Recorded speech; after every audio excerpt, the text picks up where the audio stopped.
Ted Bundy. Ted Bundy was one of America's most notorious serial killers, whose crimes shocked the nation in the 1970s. Born in 1946, Bundy grew up in a seemingly normal household, but beneath his charming exterior lurked a calculating predator. He used his charisma, good looks, and intelligence to lure young women into his trap, gaining their trust before attacking them.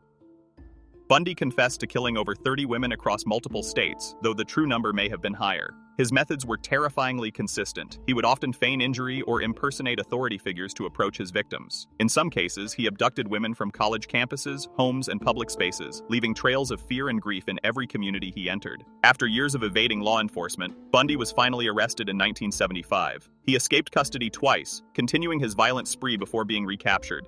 His trials were highly publicized, drawing attention to both his crimes and his manipulative, theatrical courtroom behavior. On January 24, 1989, Ted Bundy was executed in the electric chair in Florida.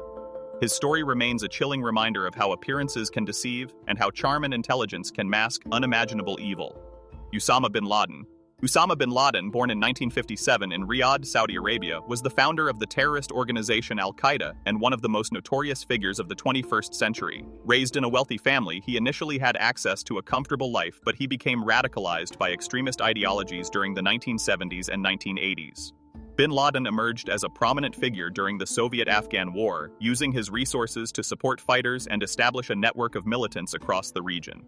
By the 1990s, bin Laden had declared war on the United States, orchestrating attacks against American targets, including the 1998 U.S. Embassy bombing in Kenya and Tanzania. His most infamous act came on September 11, 2001, when Al-Qaeda operatives hijacked planes, crashing them into the World Trade Center and the Pentagon, killing nearly 3,000 people. The attack shocked the world and triggered a global war on terror. For nearly a decade, bin Laden evaded capture, living in remote locations in Afghanistan and Pakistan. On May 2, 2011, U.S. Navy SEALs raided his compound in Abbottabad, Pakistan, killing him. His death marked a turning point in counter-terrorism efforts, but the ideological impact of his actions continues to influence global security. Usama bin Laden's life is a stark reminder of how extremist beliefs combined with strategic planning can create worldwide consequences. John Wayne Gacy. John Wayne Gacy, born in 1942 in Chicago, Illinois, became one of America's most notorious serial killers, earning the nickname Killer Clown. On the surface, Gacy appeared to be a model citizen, a successful contractor, community volunteer, and participant in local charities. He even entertained children at parties dressed as Pogo the Clown. However, behind this facade was a horrifying secret life. Between 1972 and 1978, Gacy lured young men and boys to his home with promises of work, money, or social connections. Once inside, he would overpower them, sexually assault them, and ultimately murder them. Many of his victims were buried in the crawl space of his suburban home, while others were disposed of in nearby rivers.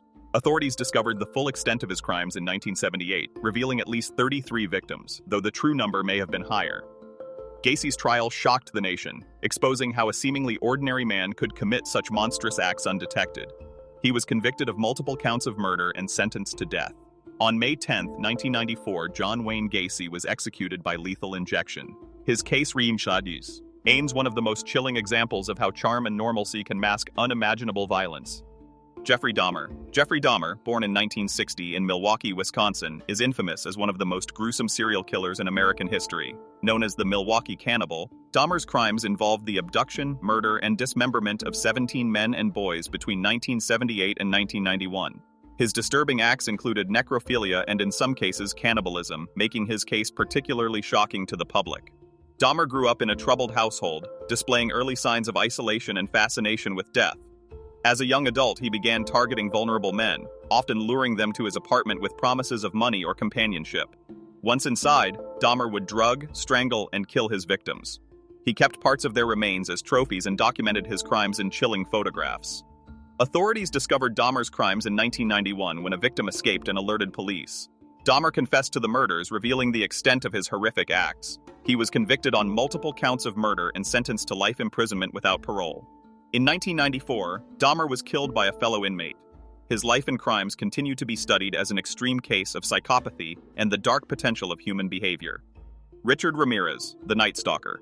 Richard Ramirez, born in 1960 in El Paso, Texas, terrorized Southern California during the mid-1980s, earning the nickname the Night Stalker. Ramirez's crimes included murder, sexual assault, and burglary, often carried out in the dead of night. His attacks were marked by extreme brutality, creating a climate of fear across Los Angeles and surrounding areas. Ramirez grew up in a troubled household, exposed to violence and drug use. Influenced by dark imagery and satanic beliefs, he developed a fascination with death and crime. He targeted random victims, breaking into their homes to commit violent acts.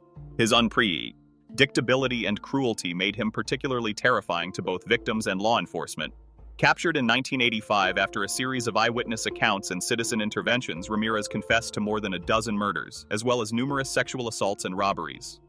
During his trial, he displayed erratic behavior, at times smiling and giving satanic symbols to the courtroom, which drew widespread media attention. He was convicted and sentenced to death. Ramirez remained on death row for over 2 decades before dying in 2013 from complications related to cancer. His crimes remain a stark reminder of the dangers posed by violent individuals who act without pattern or remorse. Andrei Chikatilo. Andrei Chikatilo, born in 1936 in the Soviet Union, was one of history's most notorious serial killers, earning the grim nickname Rostov Ripper. Chikatilo committed his crimes between 1978 and 1990, targeting women and children in the Russian regions of Rostov, Voronezh, and surrounding areas. His methods involved luring victims with promises of food or employment, then attacking, sexually assaulting, and murdering them. Chikatilo's childhood was marked by hardship, famine, and instability, experiences that some psychologists believe contributed to his violent tendencies. Despite being married and holding a steady job, he led a secret life of murder. His killings were often brutal and sadistic, and he sometimes mutilated his victims. For years, authorities struggled to connect the crimes, as the vast Soviet territories and lack of forensic technology allowed him to evade capture.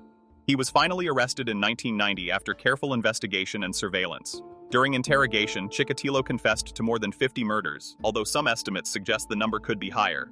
Convicted in 1992, he was sentenced to death and executed by firing squad. Chikatilo's C remains one of the darkest chapters in criminal history, highlighting the dangers of predatory behavior hidden beneath a seemingly ordinary life. Pablo Escobar. Pablo Escobar, born in 1949 in Rio Negro, Colombia, became one of the most infamous drug lords in history.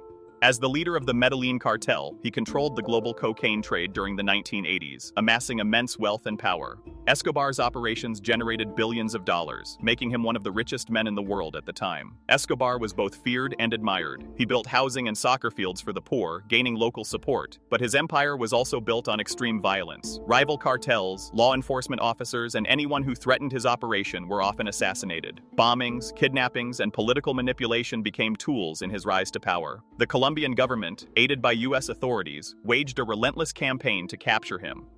After years of manhunts, Escobar was finally located and killed in a rooftop shootout in Medellin on December 2, 1993. His death marked the decline of the Medellin cartel, but his legacy of violence, corruption, and wealth remains a cautionary tale.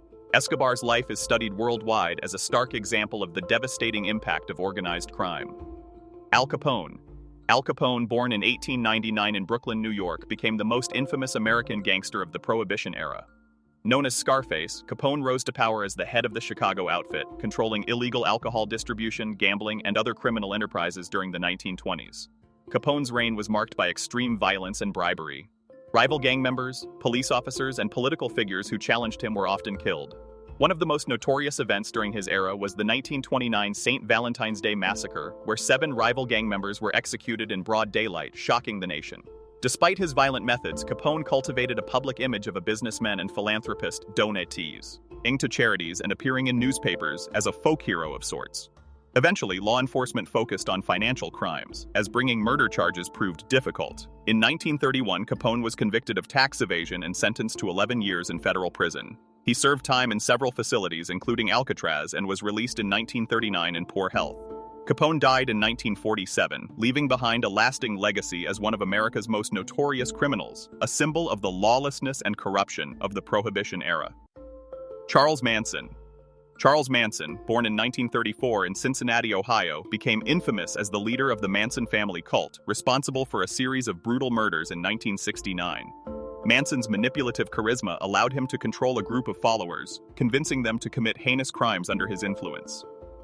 The cult's most notorious act was the murder of actress Sharon Tate and 4 others at her home in Los Angeles. Manson and his followers sought to incite a race war, which he called helter-skelter, believing that violent acts would trigger social chaos.